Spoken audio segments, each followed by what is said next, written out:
So the heat is on at the ANC's Eastern Cape elective conference, with vote counting finally underway this morning.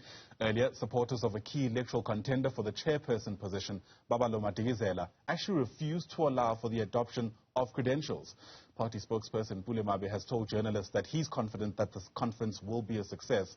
Disputes over credentials and an application for a court interdict threatened collapsing that gathering at the weekend. Let's make sense of the latest developments. Bring in political analyst Xolani Dube, who's with us via our video link this morning. And Xolani, it's always great getting your take on these issues. Thanks, as always, for making time. I wonder, as you were watching these developments at the weekend, whether you were surprised at all by the disruptions and delays. Not at all, not at all. I remember that this is the gathering of what you call it, the hyenas, the scavengers, the gangsters, and what also Babu Tabombe is referred to them as Imkotoi.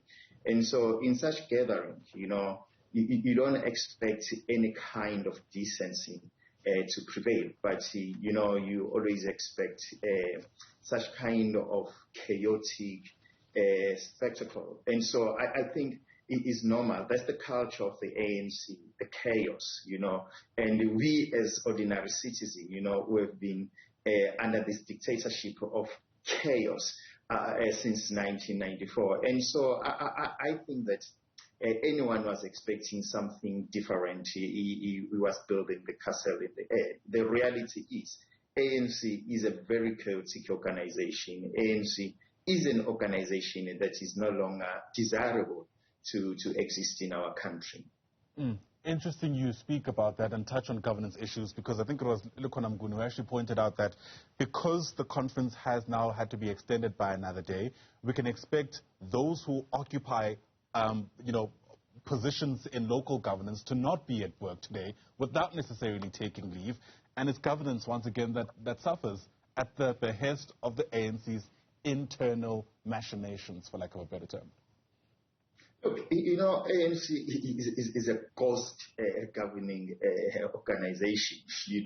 They have never been there to work, and so I don't think that for them to have this competition of equity that is prevailing currently there in the Eastern Cape, we need to do any analysis. ANC is a ghost governing country, a political organization, and so it has not been governing our country, and so they've not attended to anything that signal that it is a governing party. And so I think we need not to really worry whether they are there or they are singing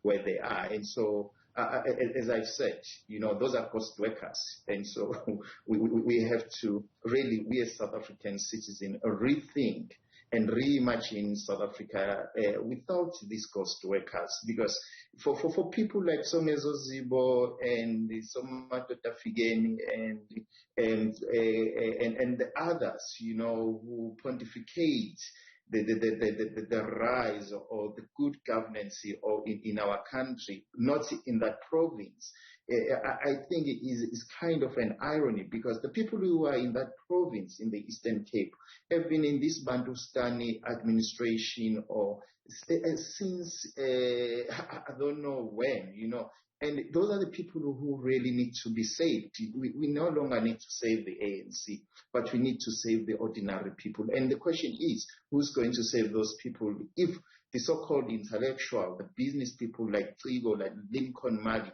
are not in the Eastern Cape, And so there is a sad situation what is happening in that province. And the irony, really a sad situation. Yeah. The irony, of course, is that the Eastern Cape has given this country some of its best leaders, Nelson Mandela certainly being among those individuals, and several others who are still with us even. And it's interesting because typically this conference is meant to about the adaptation of policies in the lead up to the ANC's July policy conference, bread and butter issues potentially that the governing party should actually care about. But we've seen the weekend really being just taken over by this back and forth of who should be allowed to be there, allegations and counter-allegations from opposing factions around who's actually responsible for potentially collapsing the conference. Look, you know, the thing when you talk about policy and you talk about the document in the ANC, look, the ANC is not an organization. I think South Africans need to understand that ANC is not operating under any policy. ANC's got no policy. ANC has got not even ethics and moral document that guides them, you know. And so I've been hearing people saying it's better to have Madikizela or to have Oscar Mabuya. Look, the problem that we have in our country is the ANC as an institution that keep on producing this kind of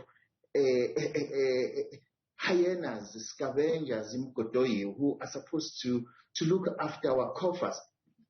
What is happening there in the Eastern Cape summarizes what we are really, as South Africans, need to understand, that if these guys, they don't trust each other, and if these guys, they tell us that there is so much corruption in that hall, you know, of about 600 people, and how can we trust these people with the livelihoods of our kids, the livelihoods of the future generation? How can we trust these people to look after our own monies if themselves they don't trust each other, if themselves they can simply do things that are not supposed to be done? And so I think that we as South Africans, really, we have to accept that ANC is a dying animal, but we have to also bear in mind that these are the last kicks of a dying animals, and the last kicks are always vicious,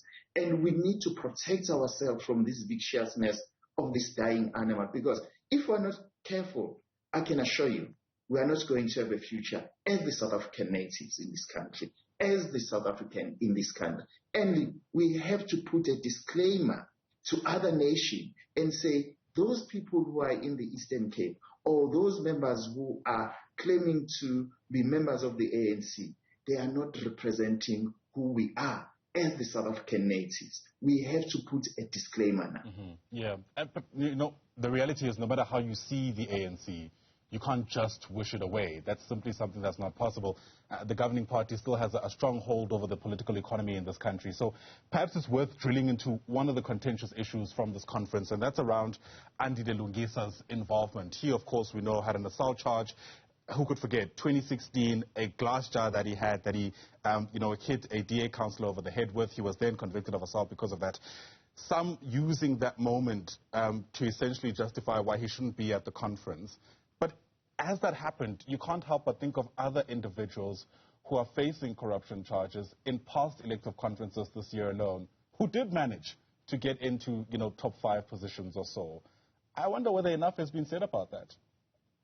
Look, what is said, this is an organization that devoured the carcass of Mandela, and this is an organization that simply disrespected the dead body of Mandela, The Eastern Cape ANC, they benefited illegally from the dead body of Mandela. When the whole nation, or when the whole world was in tears, mourning, crying about Mandela's death, but the scavengers, the hyenas in Kodoi in the Eastern Cape, they saw an opportunity to steal from such kind of a situation. And so whether we can use this, that Andile did that, but we have to look at the totality of that institution, because even Oscar Mabuyane and even Madikizela, and we know it very well that the whole institution